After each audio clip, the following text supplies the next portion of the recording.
尊者此次为什么要刻意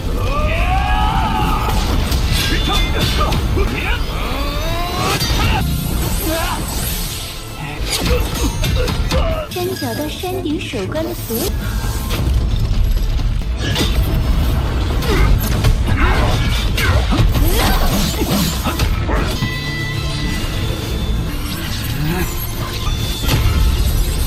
另一个办法可以直接品牌。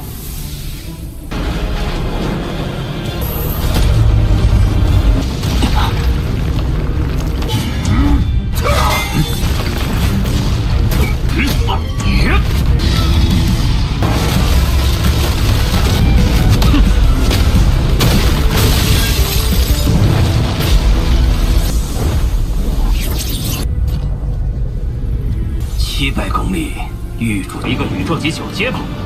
500公里，对方。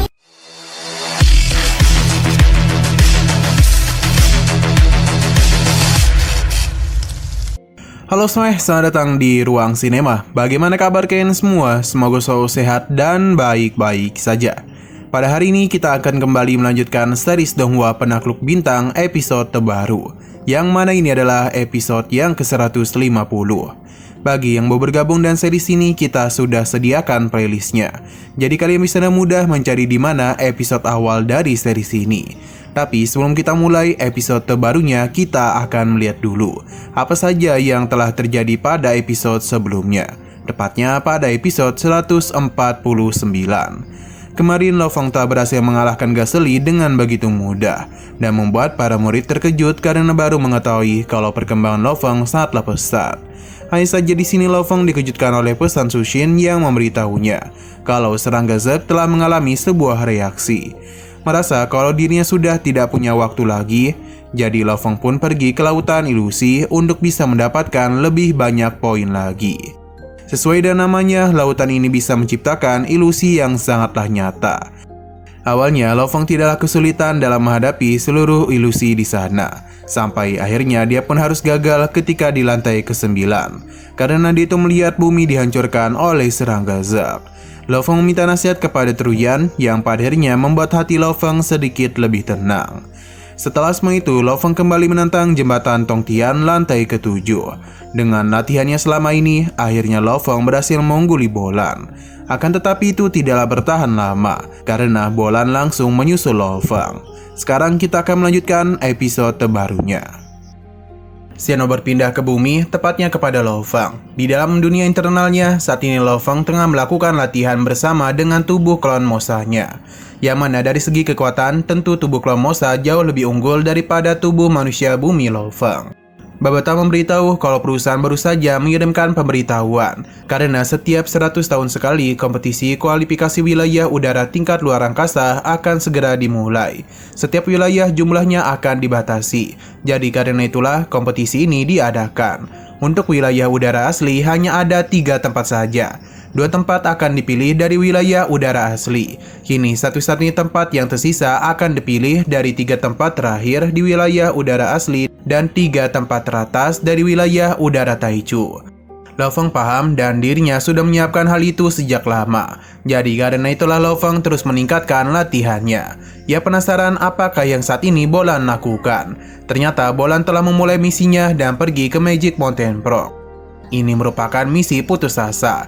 Perkembangan dari Bolan tidaklah jauh berbeda dengan Lo Fong. Tapi Babata mengingatkan kalau lawan Lo Fong di kualifikasi nanti bukanlah Bolan. Karena ada beberapa seniornya yang telah lama berlatih dan juga yang masuk ke wilayah udara asli.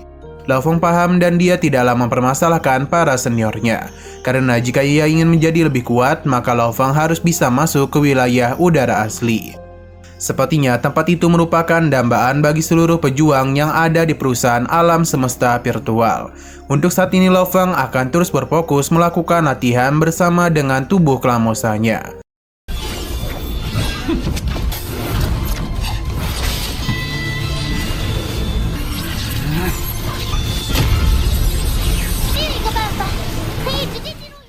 Dalam pertarungan hebat ini, Babata mengingatkan kalau Lo Fong harus mengecek pesannya, karena dia itu harus masuk ke ruangan asli secepat mungkin. Karena ini telah dibuka di Gunung Tongtian. Lo Fong paham dan segera pergi ke sana, yang mana dia pun benar-benar takjub dengan apa yang dia lihat saat ini. Akan tetapi ia tidak hanya sendirian saja di situ, sebab ada seorang pejuang yang badannya sangatlah besar. Sepertinya ia adalah penjaga dari pintu ini. Untuk bisa menantang Gunung Tongtian, mereka setidaknya harus melewati jembatan Tongtian lantai 12. Tapi seorang wanita menghentikan pembicaraan itu, yang mana itu diikuti juga dengan kedatangan sosok kera besar yang muncul tepat di hadapan Lo Fong. Wanita yang tadi berbicara juga ikut muncul. Ia menenangkan sosok ini karena mereka sangat jarang melihat tamu kemari. Wanita ular itu memberitahu Lo Fong mengenai peraturan Gunung Tongtian. Selama Lo Fong bisa mengalahkan para penjaga gerbang dari awal sampai puncak gunung, maka ia bisa lolos dengan mudah. Tanpa banyak basa-basi, Lo Fong langsung saja melakukan pertarungan. Akan tetapi, ketiga penjaga ini bukanlah lawan yang mudah untuk Lo Fong hadapi. Masing-masing dari mereka memiliki kekuatan yang berbeda. Namun, gerakan yang mereka miliki tergolong cukup lincah juga. Namun, bukan berarti Lo Fong tidak bisa memberikan perlawanan.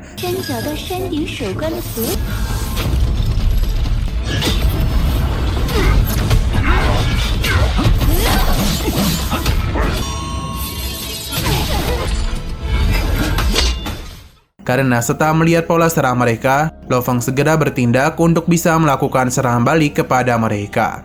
Bahkan gadis ular yang mampu mengendalikan pikiran dan menciptakan ilusi dengan mudah Lo Fong atasi. Dalam pertarungan yang super sengit itu, Lo Fong sama sekali tidaklah kesulitan. Dan secara perlahan ia mulai mengalahkan satu persatu dari mereka. Tapi tetap saja melawan 3 orang sekaligus dengan kekuatan sebesar ini akan menyulitkan Lo Fong.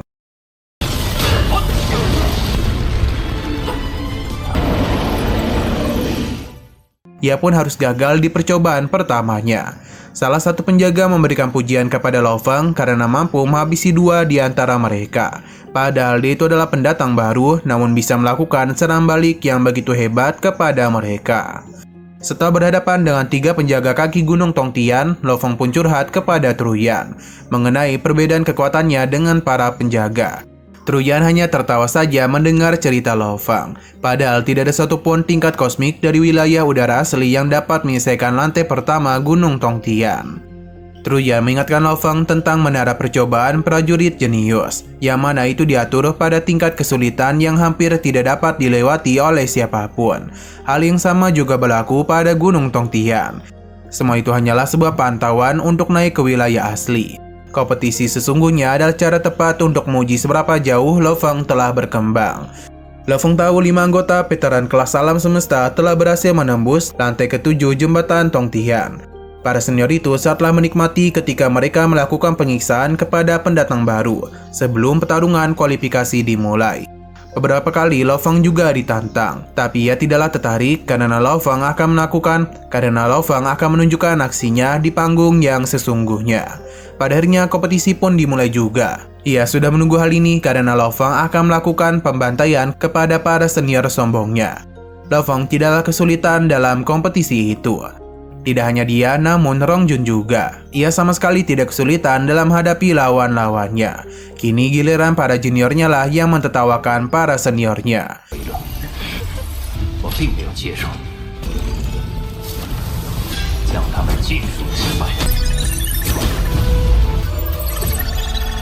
Bahkan kompetisi terus berlanjut hingga akhirnya kembali mempertemukan Lo Fong dan juga Rong Jun. Mereka berdua sangatlah sering kali bertemu. Rong Jun tahu kalau peringkat Lo Fong di jembatan Tongtian lebih tinggi dari dirinya. Namun bukan berarti dia akan kalah. Rong Jun akan menunjukkan semua kekuatannya pada pertarungan ini. Dan dia ingin melihat siapa yang bisa memasuki wilayah udara asli di antara mereka berdua. Lo Fong juga sudah menantikan pertarungan itu. Dia akan kembali menggunakan trik yang sama untuk bisa mengalahkan Rong Jun. Dalam pertarungan yang super sengit ini, Rong Jun dan juga Lo Fong sama-sama telah berkembang. Dulu Lo Fong sangatlah kesulitan dalam menekan Rong Jun. Namun kali ini dia bisa dengan mudah melakukan hal itu. Rong Jun mulai teringat dengan kenangan buruknya ketika gurunya mengorbankan diri untuk melindunginya. Inilah alasan mengapa Rong Jun ingin menjadi kuat agar bisa membalaskan dendam kematian gurunya. Lo Fong seketika saja terkejut karena Rong Jun mengubah gaya bertarungnya. dan melancarkan serangan cepat pada tubuh aslinya. Ini pun membuat klon Lo Feng menghilang. Pertarungan sengit pun kembali terjadi di antara mereka. Lo Feng menggunakan teknik pedang terbangnya, sedangkan Rong Jun menggunakan pertahanan terbaik dari hukum asal. Ledakan besar pun terjadi akibat benturan dua kekuatan besar itu.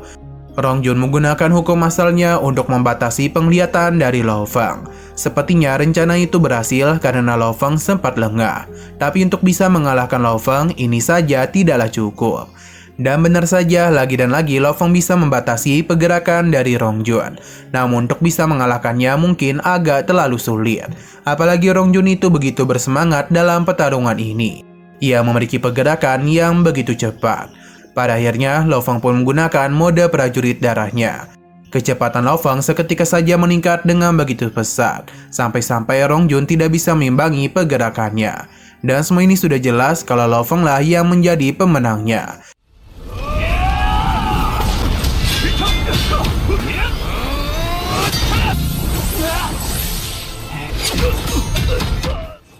Dan begini Lo Feng pun akan dipromosikan di kompetisi wilayah asli. Setelah pertarungan usai, Lo Feng dan Rong Jun saling memberikan semangat. Uka begitu bangga dengan perkembangan mereka. Lo Feng berjanji akan menunggu Rong Jun dan Uka di wilayah udara asli. Nah, berhubung kompetisi ini telah selesai, maka Lo Feng akan menghadapi pertarungan terakhir, yang mana dia itu akan berhadapan dengan Bolan untuk bisa melihat siapa yang lebih kuat di antara mereka berdua. Bolan sudah menantikan pertarungan ini karena dia penasaran sudah sejauh mana Lo Feng berkembang. Lo Feng juga sudah menantikan hal itu, karena di pertarungan sebelumnya Lo Feng mengalahkan dirinya dengan begitu mudah. Pertarungan antara dua jenis ini pun langsung saja dimulai. Lo Feng lah yang pertama kali melakukan penyerangan, namun tidak mudah dihindari oleh Bolan. Ini pun membuat Lo Feng kebingungan kemanakah Bolan pergi. Terlebih lagi kehadirannya sama sekali tidak bisa ia rasakan. Pertarungan ini juga disaksikan oleh Truyan dan yang lainnya. Mereka juga penasaran kemanakah Bolan pergi, sebab seluruh sistem tidak dapat memindai keberadaannya. Yang seakan-akan dia itu telah lenyap dan sinyalnya sendiri bahkan tidak ada. Semua jenis pun menjadi penasaran mengenai apa yang telah terjadi. Koordinat terakhir dari Bolan berada tepat di Gunung Ajaib. Dalam keadaan normal, penentuan posisi tidak akan pernah gagal, meskipun penggunanya mati. Terlebih lagi, Gunung Ajaib diawasi langsung oleh perusahaan. Lantas bagaimana bisa sesuatu terjadi kepada Bolan tanpa bisa perusahaan ketahui? Pada akhirnya, pertarungan terakhir Lo Feng dan Bolan pun ditunda untuk sementara waktu. Semua jenius diminta untuk berkumpul di alun-alun. Lo Feng juga penasaran dan apa yang terjadi kepada Bolan.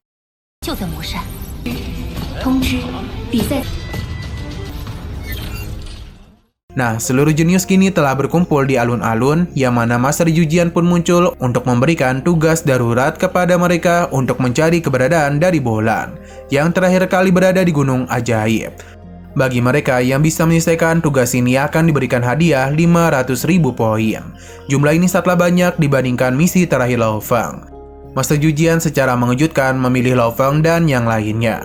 Akan tetapi mereka dapat memilih apakah mau menerima tugas itu atau tidak, karena bagaimanapun hanya mereka saja yang pantas. Lo Feng penasaran dengan kondisi Bolan saat ini. Begitu pula dengan Rong Jun, karena misi pencarian diadakan ketika Bolan menghilang di tengah pertarungan berlangsung. Salah seorang gadis meyakini kalau Bolan sudah meninggoy. Gadis ini bernama Leto dan menyarankan untuk melanjutkan kualifikasi. Namun seorang pria meminta Leto untuk tidak berkata seperti itu, karena mereka merupakan bagian dari perusahaan Virtual Universe. Jadi sudah jelas mereka harus saling membantu satu sama lain.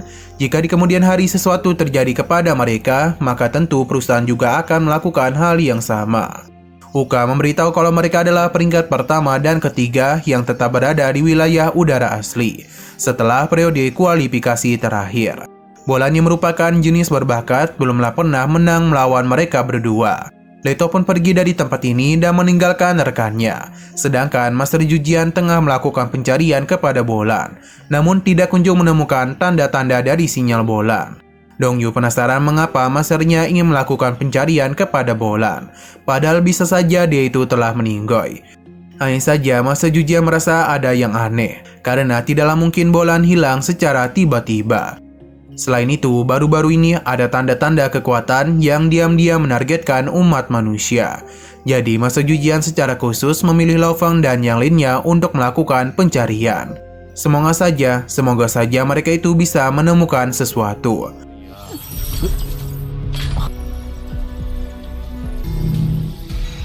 尊者此次为什么要刻意？ 种种迹象表明，是你在 Lo Fang pun telah melakukan perjalanan. Di sini Truyan meminta Lo Fang untuk berhati-hati karena misinya kali ini sangatlah berbahaya. Karena kejadian di Gunung Ajaib memiliki bekas luka yang mendalam bagi Truyan. Hawa dingin di sana juga sangatlah cepat membekukan mereka. Selain itu di sana memiliki ilusi yang begitu mengerikan. Tidak hanya itu saja, namun di sana jugalah senior Lo Fang atau Lian Luo meninggoy. Informasi ini membuat Lo Fang terkejut. Jadi inilah alasan mengapa Truyan meminta untuk selalu berhati-hati. Saat ini terlihat pesawat telah membawa Lo Fang menuju Gunung Ajaib.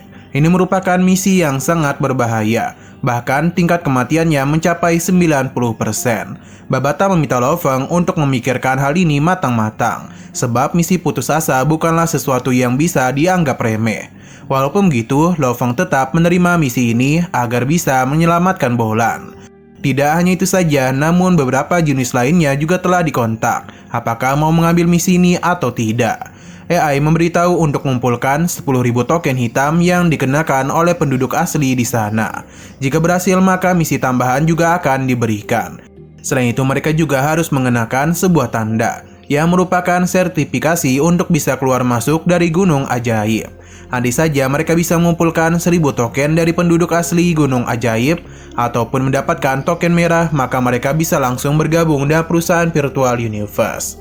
Tapi tindakan mereka akan memancing seluruh penduduk asli untuk mengejar mereka. Tidak butuh waktu lama untuk bisa sampai ke dunia ajaib.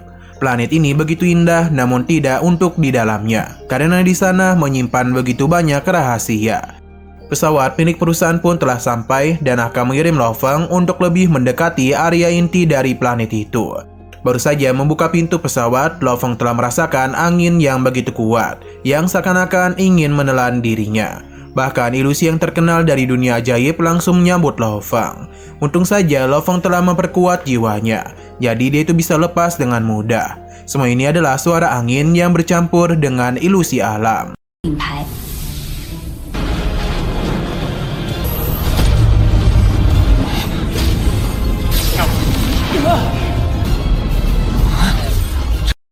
Di sekitaran Gunung Ajaib juga terdapat begitu banyak gua dengan ilusi yang sama. Jika tidak berhati-hati, maka kesadaran mereka akan tertelan oleh ilusi Gunung Ajaib.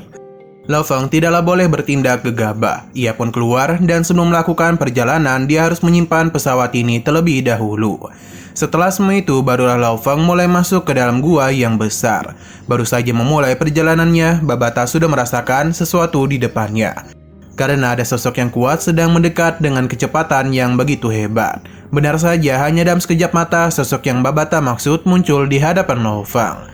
Ia bukanlah musuh sembarangan karena memiliki kecepatan yang begitu hebat. Tapi Lo Fang sudah mengaspari hal itu, jadi dirinya pun akan meladeni pertarungan ini dengan cepat. Dalam pertarungan itu terlihat dengan begitu jelas bagaimana Lo Fang mendominasi jalannya pertarungan. Bahkan lawannya itu tidaklah memiliki kesempatan untuk bisa menyerangnya. Padahal saat ini Lo Fang menggunakan tubuh manusianya saja. Sebenarnya Lo Fang bisa mengampuni sosok ini, namun karena ia ingin kembali bertarung, maka Lo Fang tidak punya pilihan lain selain menghabisinya.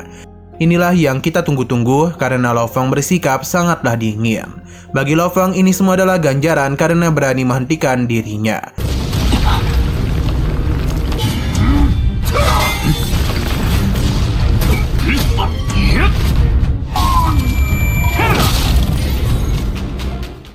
Setelah pertarungan singkat itu, Lo Fang kembali melakukan perjalanan, yang mana kali ini dia bisa merasakan kalau ada seseorang yang sedang mengikutinya. Dan benar saja, dua orang pun muncul untuk menghabisi Lo Fang. Sesuai dugaan, kalau dalam perjalanan ini, Lo Fang akan terus menghadapi begitu banyak pertarungan. Tapi sampai saat ini Lo Fang masihlah bertahan dan berhasil mendapatkan beberapa token. Ia pun kembali melakukan perjalanan. Tidak hanya Lo Fang saja, namun beberapa rekannya juga sedang melakukan pencarian kepada Lo Fang. Sepertinya mereka telah beberapa hari di sini. Begitu juga dengan Aichen yang menghubungi Lo Feng. Tapi tidak ada satupun dari mereka yang menemukan jejak Bolan. Bahkan Lo Feng sendiri malah menerima begitu banyak token dari pertarungan sebelumnya. Uka memujinya karena ia hanya mendapatkan 3 saja. Lo Feng meminta mereka untuk berhati-hati kepada binatang hantu, karena makhluk itulah yang paling berbahaya di Gunung Ajaib. Namun sejauh ini Lo Feng belumlah pernah bertemu dengan sosok itu, jadi dia pun merasa tertarik. Uka menanyakan kabar dari rekan-rekan lainnya. Untuk saat ini Lo Feng hanya tahu kabar dari Rong Jun saja, sedangkan Aichen mendapatkan pesan dari Long Yun dan Luo Luo. Tapi sesuatu mulai terjadi kepada komunikasi mereka, yang sepertinya telah terganggu oleh kuatnya suara dari Gunung Ajaib. Ketika Lo Feng hendak melakukan perjalanan, Babata menghentikannya, karena dia itu merasakan sesuatu di sekitaran Lo Feng. Di sana terdapat 2 orang yang berada di tingkat kosmik. Lo Feng menjadi kaget karena itu berada tepat di sebelahnya. Ia pun segera bersembunyi agar tidak ketahuan oleh sosok itu, sebab ia memiliki kekuatan yang hebat. Akan tetapi Lo Feng ini sulit untuk mendeteksinya.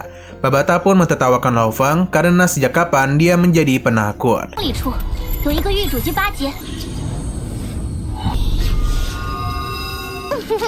你什么时候变得这么大？ Babata akan menunjukkan apa yang sedang orang-orang itu bicarakan. Ternyata ini adalah guru dan murid penduduk dari Gunung Ajaib. Sepertinya mereka telah menemukan sesuatu. Hanya saja buku rahasia ini tidaklah bisa dibandingkan dengan warisan Gunung Ajaib.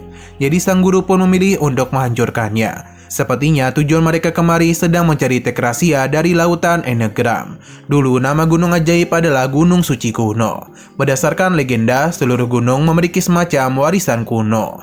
Saking kunonya ini sudah ada sebelum Juxiang mencatat sejarah Gunung Ajaib. Mereka sudah tahu kalau perusahaan Virtual Universe seringkali kemari agar bisa menguasai tempat ini. Jadi mereka selalu mengirim orang-orang kuat. Guru itu tahu kalau semua itu hanya untuk mendapatkan warisan di tanah terlarang saja. Murid ini pun penasaran seberapa kuat perusahaan Virtual Universe itu. Nah, Lo Feng akhirnya tahu kalau tempat ini memiliki sebuah warisan. Ia pun penasaran apakah perusahaan Virtual Universe tidak dapat menemukannya. Sepertinya tujuan Bolan kemari adalah untuk mendapatkan warisan juga. Mungkin ini adalah alasan dia menghilang karena berani mengusik warisan Gunung Ajaib. Nah, beberapa orang pun datang yang sepertinya mereka adalah orang-orang yang kuat. Namun mereka hanyalah para pasukan saja dan mendapatkan perintah dari tuannya untuk bisa menghabisi para target yang sudah ditandai. Mereka pun segera melakukan pergerakan yang kemungkinan besar target mereka adalah Lo Feng dan yang lainnya. Kembali kepada guru dan murid ini. Di saat mereka tengah berbicara santuy, sebuah getaran pun terjadi. Sedangkan di tempat Lo Feng kedatangan tamu yang kemungkinan adalah binatang hantu dari Gunung Ajaib. Tanpa pikir panjang, Lo Feng langsung saja bertarung dengan sosok itu. Karena bagaimanapun dia sangatlah penasaran dengan kekuatan monster yang dimiliki oleh Gunung Ajaib. Meskipun tampilannya agak mengerikan, tapi bagi Lo Feng dia sangatlah imut. Dalam pertarungan ini, monster itu sepertinya bukanlah tandingan dari Abang Lo Feng. Bahkan dia bisa dengan mudah menghabisinya hanya dalam 1 kali serangan saja. Namun ternyata monster ini masih bisa menyerang meskipun kepalanya sudah dipenggal. Untung saja Lo Feng menyadari hal itu dan memancingnya. Tubuh monster ini sepertinya dipenuhi oleh kekuatan yang aneh. Dan benar saja, meskipun tubuhnya telah Lo Feng cincang habis, monster ini bisa kembali memulihkan dirinya dalam waktu yang begitu cepat. Bisa dikatakan kalau binatang monster ini adalah abadi. Setelah mengetahui semua itu, Lo Feng memilih untuk pergi saja daripada harus membuang waktu yang lama.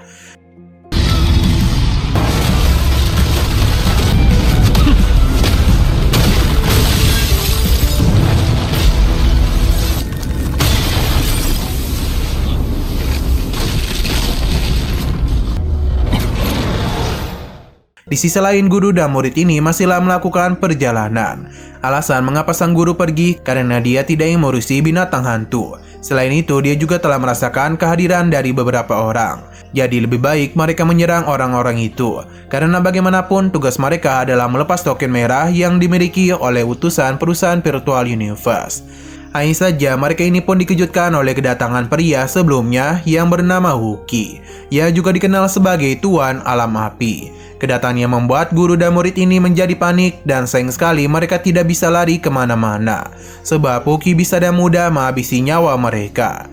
Entah kenapa Huki ini sepertinya tahu siapa Lo Fang dan dia itu sedang mencari keberadaannya karena ia telah mengumpulkan begitu banyak token. Huki mulai menggunakan kekuatannya untuk bisa melakukan pencarian. Dengan kekuatan ini dia bisa tahu di mana saja letak orang-orang di sekitarnya. Hanya saja ia masihlah belum menemukan keberadaan dari Lo Fang. Jadi Huki pun terus melakukan pencarian agar bisa menemukannya. Selain itu pergerakannya ini sangat cepat hingga akhirnya dia pun mulai merasakan sesuatu yang tentu tidak bukan itu berasal dari Lo Fang. Babata menggunakan kekuatannya untuk bisa melakukan pelacakan pada area sekitar. Dan pada akhirnya dia mengetahui kalau total ada 817 orang di dalam gua itu. Tapi ia tidak bisa mengetahui kemana tujuan orang-orang ini. Untuk lokasi hilangnya Bolan berada di daerah utara barat laut. Jadi Babata meminta Lo Fang untuk memilih gua mana yang akan mereka masuki. Pada akhirnya Babata pun menunjukkan sebuah gua. Jadi mereka akan pergi ke arah sana. Untuk Huki sendiri, dia yang sedang melakukan pelacakan menemukan sosok di ranah universe tingkat 9, yang tentu tidak bukan adalah Lo Fang. Babata pun mulai menyadari sesuatu yang aneh karena ada orang kuat yang sedang memperhatikannya. Berdasarkan apa yang Babata rasakan, itu adalah kemampuan dari seseorang di tingkat Tuan Domain. Dengan matanya, tidak ada satupun orang di jarak 1000 km yang luput dari pandangannya. Jadi kemanapun Lo Fang pergi, dia tidak akan bisa lepas dari matanya. Bagi Lo Fang, seharusnya tingkat Tuan Domain atau penguasa dunia seharusnya tidak menargetkan dirinya. Tapi itu tidaklah benar karena Huki datang untuk mengejar Lo Fang. Pergerakan yang sangat cepat, bahkan dia mampu berlari 900 km dalam sekejap mata. Bisa dikatakan kalau saat ini Lo Fang tengah berada di dalam genggamannya. Lo Fang tidaklah tinggal diam saja, dan kali ini dia akan menggunakan tubuh klon Mosanya, yang tentu memiliki pergerakan lebih cepat dibandingkan tubuh klon manusianya. 700公里，预祝一个宇宙级小结巴。解之力是只有剑外空里，对方。 Hanya saja di tengah pelarian Lo Fang, Babata merasakan kekuatan monster hantu dan juga gelombang suara yang sangat banyak. Bahkan ini sekitar 10.000 lebih banyak dari apa yang dia ketahui. Apa yang Babata katakan membuat Lo Fang terkejut, karena di belakangnya adalah orang yang sangat merepotkan, sedangkan di depannya terdapat monster hantu yang sangat banyak. Lo Fang ini harus membuat keputusan dengan sangat cepat, karena jika tidak, nyawanya akan dalam bahaya. Pada akhirnya Lo Fang pun memilih untuk mencari cara lain, yakni pergi ke sarang binatang hantu. Huki menyadari hal itu dan dia tidak akan mengejar Lo Fang, sebab tempat itu sangatlah berbahaya, bahkan bagi dia yang adalah seorang Tuan Domain. Dan benar saja di sana terdapat begitu banyak binatang hantu. Kehadiran Lo Fang di sini telah membangunkan para makhluk itu, yang tentu saja Lo Fang akan menjadi incaran bagi mereka. Selain itu, di antara kelompok binatang hantu ada sosok yang sangat besar, yang mana dia akan melahap Lo Fang. Tentu bertarung di sini bukanlah pilihan yang tepat. Jadi Lo Fang harus memikirkan cara bagaimana bisa lepas dari kejaran para binatang hantu itu. Berhubung dia sedang menggunakan tubuh Klamosa, jadi Lo Fang masihlah bisa mengkopi bentuk tubuh mereka dan bisa berubah menjadi binatang hantu agar bisa lepas dari kejaran mereka.